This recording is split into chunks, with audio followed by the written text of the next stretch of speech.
Ladies and gentlemen, I'm Dr. Michael and you're watching KiniFlash. Firefighter Muhammad Adib Mohd Kassim was only 24 years old when he and his team responded to put out fires, rioters that started near the Sifil Sri Mahamariman Temple in Subang Jaya on 26th of November 2018.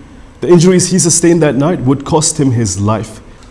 Since he died on 17 December 2018, questions were raised on what led to his death. Today, we have answers. The Shah Coroner's Court accepted former UKM Hospital head of forensics Dr Shahrom Abdul Wahid's theory that Adib sustained his fatal injuries when pinned between a fire and rescue department vehicle's door and chassis.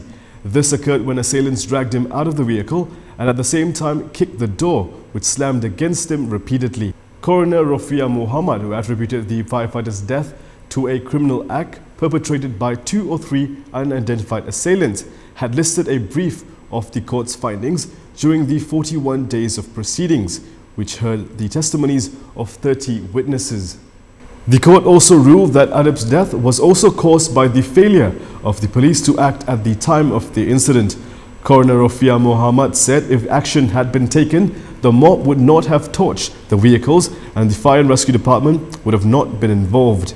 In response, Inspector General of Police Abdul Hamid Badr said police will determine if the standard operating procedure for riot control was followed during the Sifil Temple incident.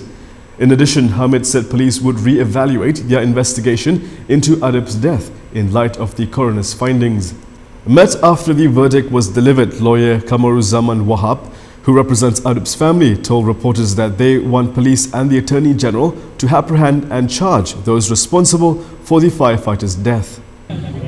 Kami daripada pasukan keluarga meminta agar pihak polis dan pihak AG bertindaklah untuk menangkap penjenayah-penjenayah yang terlibat dan mendakwa mereka di mahkamah sebagaimana yang disarankan oleh mahkamah coroner pada hari ini. A group of about 10 people representing Gagasan Rakyat Malaysia 7 who gathered outside the Coroner's Court this morning called for the removal of Attorney General Tommy Thomas. This is over his alleged failure to bring justice for Adib. Sebenarnya perasaan saya hiba terluka.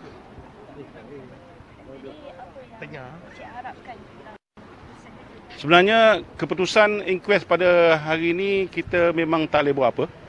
Pasal ini adalah perintah arahan keputusan yang dikeluarkan oleh mahkamah. So apabila kita tidak bersetuju dengan apa yang dikeluarkan oleh mahkamah, maka kita akan jadi menghina mahkamah. So apa yang kita perlu buat selanjutnya ialah kita akan desak Tommy Thomas letak jawatan. The parents of firefighter Muhammad Adib today said their prayers for justice to be served had been answered with the coroner's court's verdict today that their son's death was the result of a criminal act. Harian Metro quoted Adib's mother, Hasma Aziz, as saying that she now hoped to see the perpetrators being charged in court. Muslim NGO Ummah, which organized a peaceful gathering at the court complex, also expressed relief. Assalamualaikum warahmatullahi wabarakatuh. Kami daripada Gerakan Pembela Ummah ataupun Ringkasan Ummah menyatakan rasa tinggi-tinggi kesyukuran kepada Allah Subhanahu Wa Taala kerana keputusan hari ini telah memihak kepada Allahyarham Adib.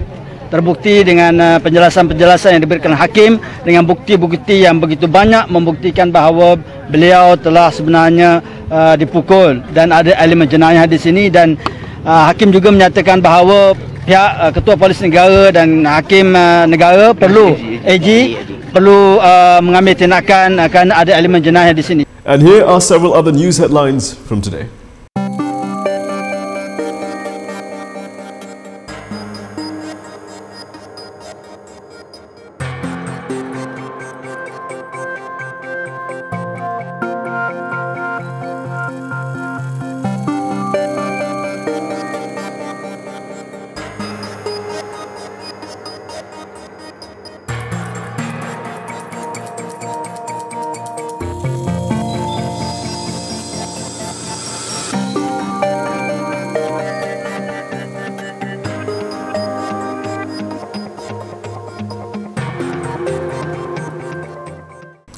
And that is all from me today. For more stories, go to KiniTV.com. You can also follow us on Instagram, Twitter, YouTube and Facebook for the latest news updates. I'm Dr. Michael.